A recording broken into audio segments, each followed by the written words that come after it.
Hello everyone. In this video today, I will be talking about some sensitive topics. So if you think you may be triggered, please just skip by this video and don't watch it, okay? To preface this video, I want to say that if you have been assaulted, please call the National Sexual Abuse Hotline at 1-800-656-4673. I will link the website in the description below, and please visit the website if you need anything. They have a lot of excellent information and resources there. I was very reserved about doing this video. I've had a lot of requests to do this video, but I have been very reserved about doing this video for a couple of reasons. I am an open book normally. I mean, I don't have a problem sharing our life. You know, what we do on this homesteading video is real life, and it really happens. But this topic is very, very, what's the word I'm looking for? It's a very, very sensitive topic for me, so I don't talk about it a lot, if ever, because it triggers me and it triggers my PTSD.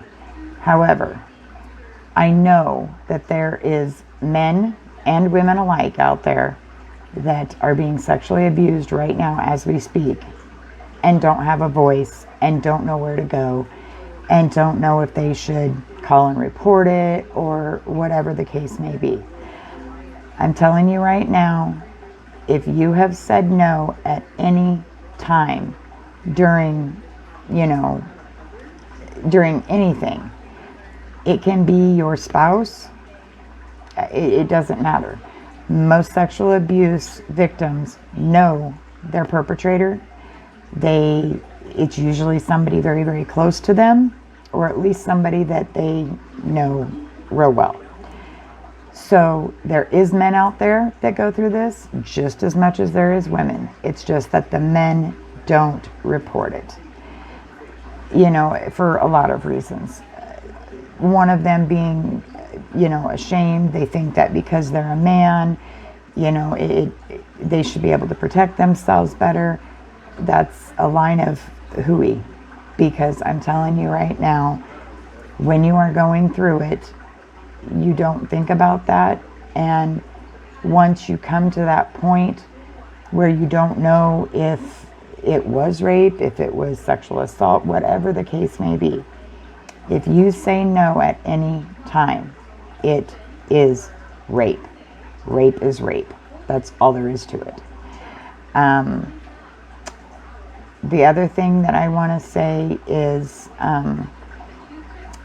when I talk about my chronic pain, these are also a very sensitive topic for me. It is not something that, like I said, I was even going to do a video on. But because I had so many requests to do it, I figured, what the Hades, I guess we'll do it. So I just want to preface this video by saying that we are going to be talking about, or I am going to be talking about, some very sensitive topics. Please be kind in the comments, and know that you're not alone. You can get through it. I did. And there is help out there. You just have to search for it. But there is help out there. I also want to say that I am currently in need of a service dog that can be a mobility dog, also a PTSD dog. So if any of you know of any, what are they called? Nonprofit organizations, please link them below in the comments. I would be more than appreciative to see them. So I will go ahead and get on with my video. I will also link the phone number to the National Sexual Abuse Hotline, And I will also link their website down below also. So with that being said, we will go ahead and get into the video. But I also want you guys to know that it is, these are sensitive topics. So if you think you may be triggered or you think that you can't watch it, please just skip by my video. I will not at all be offended. Okay? So we will go get on with the video. Thanks, guys. Hello and welcome back, hopeful homesteaders. My name is Amy. My husband's name is John, and therefore you have J&A Hopeful Acres. Today, I'm going to try to keep this video short. Well, we won't say short. We'll say at a minimal level. However, I'm pretty sure it's going to be an epic fail. I have had a lot of requests for you guys wanting to know my chronic pain story and why I have PTSD. I will start with my PTSD story only because I will not go into it hugely, just because it triggers me horribly, and then my poor husband has to deal with the repercussions. I was diagnosed with PTSD back in 1990, might even been in 1989, 88, 89. When I was young, like we're talking 3-4 years old, my mother, whom I love very much, so please don't say anything bad about her. My mother has epilepsy, so therefore she has a brain condition that makes it hard for her to see right from wrong, I guess you could say. And she has really severe brain damage from the epilepsy. And I'm going to take my glasses off because I'm sorry, they're glaring really bad. But anyway, she has brain damage because of her epilepsy. And my mom had dated a few guys that had sexually abused me. And the last one that she was with for, oh my goodness, I think she was with this guy for well over 20 years. In my book, he was never prosecuted. He was never put in jail for what he did to me. So I will preface that with that by saying that. My cousin, I know you watch my videos, Wanda, correct me if I'm wrong on some of this, because that part of my memory and my childhood, thankfully, the Lord God has blocked out a lot of it. I do remember the abuse, but I do not, I can't recall dates, and I can't recall places, if you know what I mean. For certain parts of it, just because it was very, very severe. In my book, I will call this man a sexual sadist. He did horrible, horrible, mean, nasty, disgusting things to me that no child at 4, 5, no child should ever experience. I'll just say that right up front. No child should ever experience what I went through. But I will say that he had a gun to my head the entire time. A lot of times he handcuffed me to a bed. And that's about where I'll leave that one, because I can't go any further into it. Mainly because, like I said, my husband's the one that has to deal with it, because I still have flashbacks. I still have, I don't know what you want to call them, but they're dreams where I relive what I went through. And I will actually wake up in the middle of the night and absolutely beat the living snot out of my husband. Not because I know what I'm doing, obviously, I'm sleeping. But mainly because my PTSD is so severe that that's what happens. I did go through counseling for many, many, many years. I went through a lot of therapy. The man actually that did this to me actually died from lung cancer. He ended up pretty much throwing up his lungs all over his house, and he died gurgling in his blood. Sorry, I think he deserved it. I was 4 or 5 when I was either between 3 or 5, I can't remember. But I was either between 3 and 5 when it started, and he raped me and sodomized me until I was 16. Yeah, 16. So, he also had a full, and I mean full, bushy beard. Hence the reason why I don't like facial hair. I will not allow my husband to wear a beard, wear a mustache. I don't like them. They trigger me horribly, mainly because, like I said, of what I've went through. And it was my father-in-law, after I met my husband, like I said in previous videos, it was my father-in-law that showed me that not all men hurt, and not all men with facial hair are out there to abuse you. So it was because of my father-in-law, I'm going to say, that the facial hair issue wasn't huge, but I can't honestly say that it's not huge, because the facial hair, I can't handle it. I can't handle somebody with facial hair.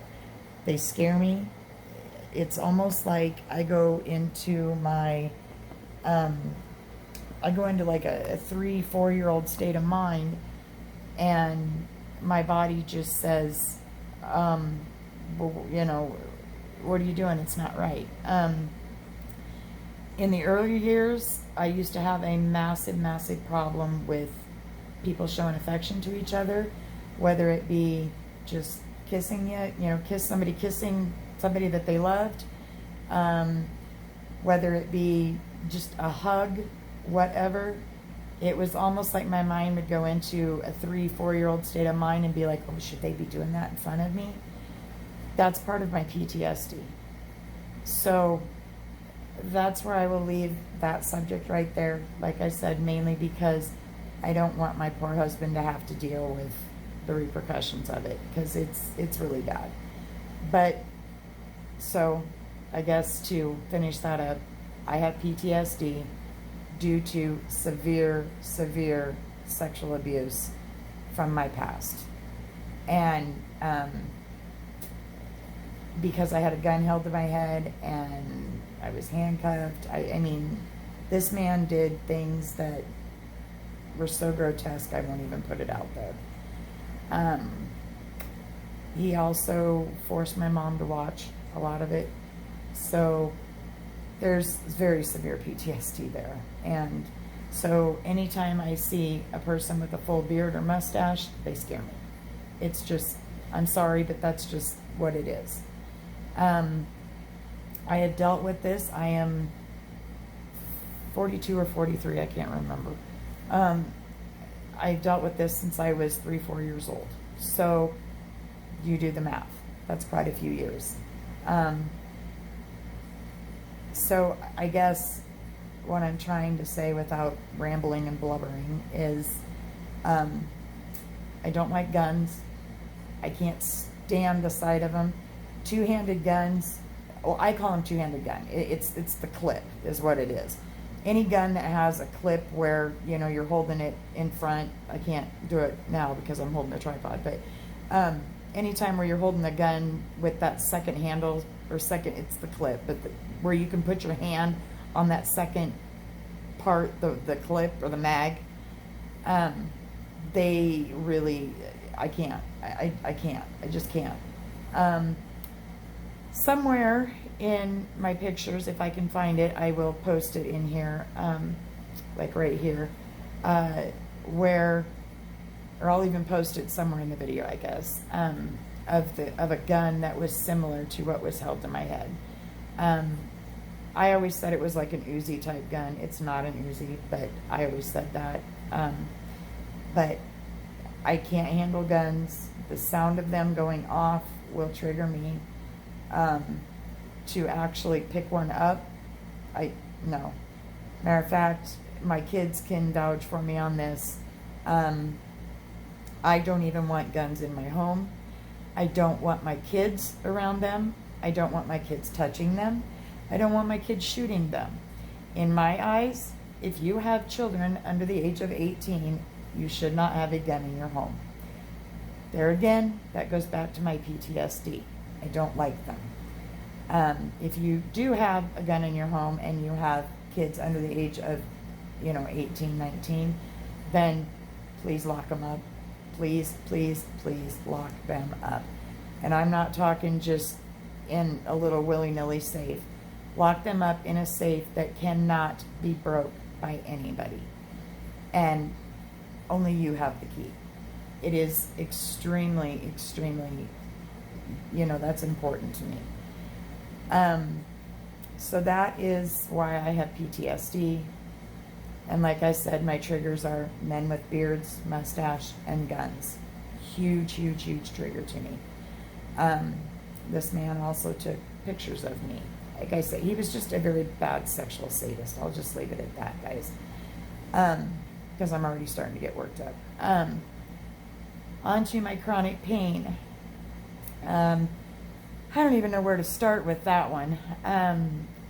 When I was a freshman in high school, so would have been, this is going to date me, 1991, I believe. 91, 92, somewhere around there. I played volleyball, and I went down to bump a ball, which is, just using your hands and bumping the ball. I went down to bump a ball. I did not get my knee pads up on my knees where they were supposed to be. And when I went down on a concrete floor. I broke my left knee, the kneecap, the patella. I broke it, ended up having to have surgery to repair it. So ever since then, that left knee has always given me problems. Like, it always hurt, always. In 2006, February 28th, 2006, I had another surgery. Oh no, back up. I had 2 more surgeries after that first one, just to repair scar tissue, damage, stuff like that in that knee. February 28th, 2006, I had it's basically a left patella push, where my kneecap, you have your knee, well, the patella is the actual kneecap that sits on top of the knee. My patella had slid off and around the side of my knee. So they went in there and did what they call a left posterior patella push, where they took that ligament that was right there by the kneecap and clipped it and pushed my kneecap over on top of my knee where it was supposed to be. That was the 4th surgery I had on that left knee. Since then, my right knee, I walked differently because I had to compensate for my left knee being bad. So I walked differently and my right knee started going. I've had problems off and on constantly with my knees. Like, they just excruciating pain. So finally, June 26th of 2017, I had finally found a chronic pain doctor, or a pain specialist is what they call them, to go in and do MRIs and x-rays and all that stuff, and come to find out my PCL and my MCL were both torn in both my knees. Since then, current day now, my right knee and my left knee currently have my MCL, my PCL, and my ACL are all torn. So all of the main ligaments that hold your knee together, they're all torn. So that's part of it. June 20, like I said, 26th, 2017, I had started to lose weight, and I actually lost over 121 pounds. I will post a picture of that in this video. I was very, very large. At my highest topped the scales at close to 286, I think. So I was almost 300 pounds. And I got down to 170, I believe. 170 or 165. I've since gained some of that back. But I started to lose weight. In the process of me losing weight, my back really started to hurt. I mean, really started to hurt. And I had had back pain previous to this, but I thought that maybe it was just because I had had a big chest. I've also had a breast reduction. But because I had the big chest, I thought maybe that was just why my back was hurting. I didn't really think much of it. Went on with my days, the upper part of my back it was really hurting. But like I said, I always contributed it to my big chest. So when I went in on June 26th, and he did a bunch of MRIs, x-rays, I mean, you name it, the whole gamut. Did it on my back. Come to find out, from T12 to S1 is your tailbone, is all herniated and just a mess. So I also have osteoporosis, osteoarthritis, and degenerative disc disease. So I have 3 degenerating bone disorders that are deteriorating my back, essentially. So when I was a CNA also, because I used to be a CNA, certified nurse's aide, I've always lifted with my knees, not my back. Or I've always lifted with my back, not my knees, I guess is what I'm trying to say. Never ever in my time have I ever lifted with my knees. I don't squat down and pick stuff up. I bend over and pick it up, which also probably contributed to my back going. Now, mind you, this has been over the years. Back in 2001 there, they put me on Vicodin because I couldn't, it just hurt so bad I had to have something. So they put me on Vicodin. I was on Vicodin for so many years that my body built up a tolerance to it. And now, because of all of that and me seeing the pain specialist, now my back has gotten so bad that there are mornings I just can't get out of bed. I lay there because I can't move. My knees don't move, my back don't move. I can't move. We have found out, I just went to a doctor's appointment yesterday, we have found out that the arthritis in my upper back is so bad that when they tried to do injections on my back, the catheter that they used to push the medicine through got stuck between my spine and my vertebrae. And the doctor at that point said, this is not safe, I have to pull out. If I don't pull out, I'm going to paralyze you. So, therefore, that's why, I guess that's where my chronic pain comes from. It is my back, it's my knees, and right now my back is probably the worst that it's ever been. If I tried to get a spinal cord stimulator, my insurance denied it because I have not had a failed back surgery. So they don't want to do back surgery on me because in the MRIs, my back has personally fused on its own.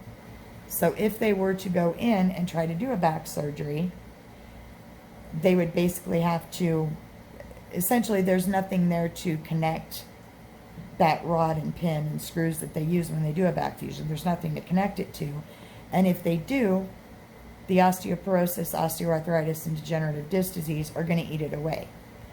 So that's what I've been told. Now, we are going to go get a second opinion because at this point, it's getting really bad. My legs, my toes are numb. My toes have been numb for years. So we'll just leave that one there because, like I said, there's a lot to it.